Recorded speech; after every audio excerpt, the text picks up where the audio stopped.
बिस्मिल्लाहिर्रहमानिर्रहीम। आज की वीडियो हमारी बिजनेस स्टैटिस्टिक्स के हवाले से है। आईकॉम पार्ट 2, इसका चैप्टर नंबर 3 है। चैप्टर का नाम है एवरेज ऑफ फर्स्ट ऑर्डर और क्वेश्चन नंबर आज हमने करना है तीसरे सवाल का 14वां जुज करना है। और ये पुरानी बुक है क्योंकि न्यू बुक से अभी मैं क्वेश्चन अपलोड नहीं कर रहा, ये पुरानी बुक से मैं क्वेश्चन अपलोड कर रहा हूँ और इंशाअल्लाह ताला जल्द से जल्द मैं न्यू बुक के भी सवालात अपलोड में करूंगा। तो क्वेश्चन हमारा तीसरे सवाल का 14वां जुज है। Calculate M by using direct method, indirect method and step deviation method. यानी कि ये सवाल हमने 3 तरीकों से हल करना है। एम मालूम करना है डायरेक्ट मेथड से भी, शॉर्टकट मेथड से भी, शॉर्टकट मेथड हम इनडायरेक्ट मेथड को कहते हैं, और स्टेप डेविएशन से भी सॉल्व करना है। तो सवाल को समझने से पहले आप मेरे चैनल को सब्सक्राइब करना, लाइक करना, शेयर करना और फॉलो करना मत भूलिएगा। अब हम जरा सवाल की तरफ चलते हैं। सवाल मैंने पहले ही ऑलरेडी क्वेश्चन ये लिख लिया है। मार्क्स ये हमारी क्लास है, नंबर ऑफ स्टूडेंट यानी कि स्टूडेंट की तादाद, और तादाद से मुराद होता है जी फ्रीक्वेंसी है, इसको हम एफ का नाम देंगे। और एफ से मुराद होता है फ्रीक्वेंसी, फ्रीक्वेंसी का मतलब क्या होता है तादाद, और जहां पर फ्रीक्वेंसी आ जाए इसका मतलब है ये हमारा ग्रुप डाटा, मतलब हमने ग्रुप डाटा से एम फाइंड करना और तीनों तरीकों से हल करना है। लेकिन सबसे पहले हम इसके यानी कि तीनों मेथड में जो जो चीजें आती हैं हम वो फाइंड कर लेते हैं। सबसे पहले हम यानी कि स्टेप बाय स्टेप हल करते हैं। पहले हम इस सवाल को करेंगे बाय डायरेक्ट मेथड से। अब डायरेक्ट मेथड में एम का फार्मूला है, डायरेक्ट मेथड में एम का फार्मूला है A sum of f x over sum of f. यानी कि हमें जब इसको हल करना है तो हमारे पास सम ऑफ एफ एक्स की वैल्यू और एफ समेशन एफ की वैल्यू का होना जरूरी है। एफ की वैल्यू हमारे पास मौजूद है, ये इसको हम जमा कर लेंगे तो हमारे पास सम ऑफ एफ आ जाएगा। अब इसको जमा करें, 1 और 3 4, 4 और 11 15, 15 और 21 36, 36 जमा 43 जमा 32 जमा 9, ये हमारे पास हो गया 120। यानी कि सम ऑफ एफ हमारे पास 120 आ गया। अब हमें क्या चाहिए, एक्स चाहिए, ये हम एक्स का कॉलम बनाएंगे, ये लें जी, ठीक है। अब एक्स हमें कैसे फाइंड होगा, क्लास मार्क्स में से इन दोनों को रकमों को जमा करेंगे, 2 पे तकसीम कर देंगे तो हमारे पास एक्स आ जाएगा ये 30 जमा 39, अब 2 पे जमा तकसीम कर देंगे तो ये हमारे पास 34.5 आ जाएगा, 34.5 आ जाएगा। और अभी 40 प्लस 49, अब इन दोनों को जमा कर देंगे, तकसीम करेंगे 2 से तो ये 44.5 आ जाएगा। और इसी तरह यानी कि 10 का फर्क करेंगे, दोनों को जमा करेंगे, 2 पे तकसीम करेंगे तो ये 54.5 आ जाएगा। अब 60 और 69 को जमा करेंगे और 2 पे तकसीम करेंगे तो यह वैल्यू हमारे पास आ जाएगी 64.5। इसी तरह ये आ जाएगी 74.5, क्योंकि 10 का डिफरेंस है तो हम यहाँ पर भी 10 ऐड करते जाएंगे और ये 94.5 आ जाएगी। अब हम हमारे पास एक्स की रकम आ गई, अब हम क्या निकालेंगे, एफ एक्स की वैल्यू फाइंड करेंगे। अब एक्स यानी कि एफ की वैल्यू के एक्स से जरब देंगे, 1 को इसे जरब देंगे 34.5 से, 34.5 आ जाएगा। अब हम 3 को जरब देंगे 44.5 से तो ये वैल्यू आ जाएगी 133.5 आ जाएगी। अब हम 11 को जरब देंगे 54.5 से तो हमारे पास एफ एक्स आ जाएगा 599.5 आ जाएगा, ये एफ एक्स की वैल्यू कहलाएंगे। अब 21 को मल्टीप्लाई करेंगे 64.5 से तो हमारे पास आंसर आ जाएगा 1354.5 आ जाएगा। अब हम 43 को मल्टीप्लाई करेंगे 74.5 से तो हमारे पास ये आ जाएगा 3203.5, ये एफ एक्स की रकम आ गई। अब 32 को मल्टीप्लाई करेंगे 84.5 से तो ये हमारे पास आ जाएगा 2704 आ जाएगा।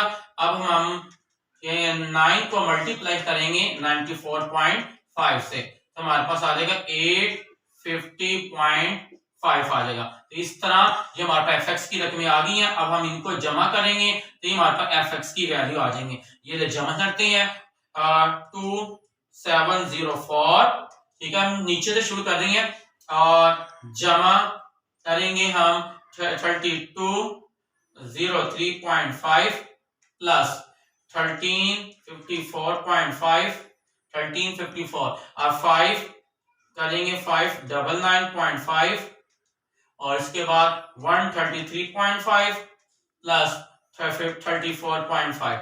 अब इन सबको वैल्यू को जमा किया, ये 8880 आ जाएंगे। अब इसको वैल्यू को हम इधर पुट कर देंगे। सम ऑफ एफ एक्स की वैल्यू आ रही 8880 और सम ऑफ एफ की वैल्यू आ रही 120। अब ये दोनों आपस में क्या हो रही है, डिवाइड हो रही है, तो इनको डिवाइड कर देंगे। ये 120 पे इसको डिवाइड किया तो हमारे पास ये 74 आंसर आ रहा है। अब हमने इसी सवाल को हल करना है बाय इनडायरेक्ट मेथड से। अब इनडायरेक्ट मेथड का फार्मूला है इनडायरेक्ट मेथड। अब इनडायरेक्ट मेथड का हमारा इसमें एम का फार्मूला है A plus sum of f d और सम ऑफ डी, यानी कि अब इसको हल करने के लिए हमारे पास ए की वैल्यू समेशन एफ डी की वैल्यू सम ऑफ एफ की वैल्यू, हमारे पास सम ऑफ एफ की वैल्यू मौजूद है लेकिन ए और एफ डी की वैल्यू मौजूद नहीं है। एफ की वैल्यू अब हमने निकालना डी, क्योंकि जब डी की हमारे पास रकम आ जाएगी तो डी की वैल्यू को एफ से ज़रब देंगे तो एफ डी आ जाएगा। तो अब हमने डी निकालना है, तो डी निकालने के लिए फार्मूला है एक्स माइनस ए बराबर है जी डी के। तो अब हम इधर एफ डी की रकम फाइंड करेंगे। एफ एक्स की रकम हमारे पास क्या है जी 34.5 और ए माइनस माइनस हो गया। ए क्या होता है, एक्स के कॉलम में से एक अमाउंट फर्ज करने को हम क्या कहते हैं जी, ए कहते हैं। अब वो मैं एक्स के कॉलम में से कोई एक वैल्यू फर्ज आप कर सकते हैं, लेकिन सबसे छोटी करने इसका फायदा क्या होगा कि आंसर आपका पॉजिटिव में आएगा, जमा में आएगा। तो मैंने एक्स की वैल्यू यानी कि एक्स के कॉलम में से ए की वैल्यू 34.45 फर्ज किया। तो अब ये 34.5 में 34.5 का माइनस किया, सिफर आ गया, तो ये हमारे पास डी की रकम आ गई। अब यहाँ पर एक्स की रकम है जी 44.5 और ए मैंने फर्स्ट किया था 34.5, तो ये 44.5 में 34.5 निकाले, ये आ जाएंगे 10, ये डी की रकम आ गई। अब यहाँ पर एक्स की रकम है जी 54.5 और ए की वैल्यू 34.5, तो ये 20 आ गया, ये एक्स की डी की रकम आ गई। अब इधर एक्स की रकम है 64.5 और ए हमने फर्स्ट किया था 34.5, तो डी हमारे पास के यानी कि क्या आ गया 64 में 34 निकाले 30, ये हमारे पास डी की रकम आ गई। अब एक्स की रकम है 74.5 और ए हमने फर्स्ट किया था 34.5, तो ये इसको माइनस करेंगे 40 आ गया, ये डी की रकम आ गई। इसी तरह 84.5 में से 34.5 का माइनस करेंगे, ये 50 आ जाएगा और 94.5 में से 34.5 का माइनस करेंगे, ये 60, ये हमारे पास डी की रकम में आ गई। अब इसमें हमारे पास डी की रकम आ गई। अब हम एफ और डी का कॉलम बनाएंगे, तो एफ की वैल्यू को डी से ज़रब देंगे तो हमारे पास एफ डी की वैल्यू आ जाएगी। एफ की वैल्यू 1, डी की वैल्यू 0, ये ज़रब दी, एफ डी की रकम आ गई। एफ की वैल्यू 3, डी की वैल्यू 10, ये 30, हमारे पास एफ डी की रकम आ गई। एफ की वैल्यू है जी 11 और डी की वैल्यू हमारे पास है जी 20, तो 11 को ज़रब देंगे 20 से, ये हमारे पास 220, ये एफ डी की रकम आ जाएगी। अब यहाँ पर एफ की रकम है जी 21 और डी की रकम है जी 30, तो इसको ज़रब देंगे तो ये 630 एफ डी की रकम आ जाएगी। इसी तरह हम अब एफ की रकम है जी 43 और डी की रकम है जी 40, तो ये ज़रब दी तो ये 1720 एफ डी की रकम आ जाएगी हमारे पास। अब एफ की रकम है जी 32 और डी की रकम है जी 50, इसको हम ज़रब देंगे, ये 1600 एफ डी की रकम आ जाएगी। अब यहाँ पर एफ की रकम है जी 9 और डी की रकम है जी 60, ज़रब देंगे, ये 540, ये डी की रकम आ जाएगी। अब हम इसका क्या चाहिए जी मजमुआ, तो ये इसको हम सम कर लेंगे, एफ डी आ जाएगा। अब हम इसको जमा करेंगे नीचे 540 plus 1600 plus 1720 plus 630 plus 220 plus 30, ये हमने जमा किया तो ये 4740 आ गया, ये हमारे पास एफ डी की रकम आ गई। अब हम इसमें पुट करेंगे, ये ए की क्या ए वैल्यू हमारे पास क्या आ रही थी 34.5, ये हमने पुट किया, जमा आ गया। एफ डी की रकम आ रही है जी 4740 और सम ऑफ एफ के हमारे पास 120, जो कि हमारे पास ये रकम है। ये अब हम इसको पुट कर देंगे, ये 34.5 एज इट आ गया, जमा।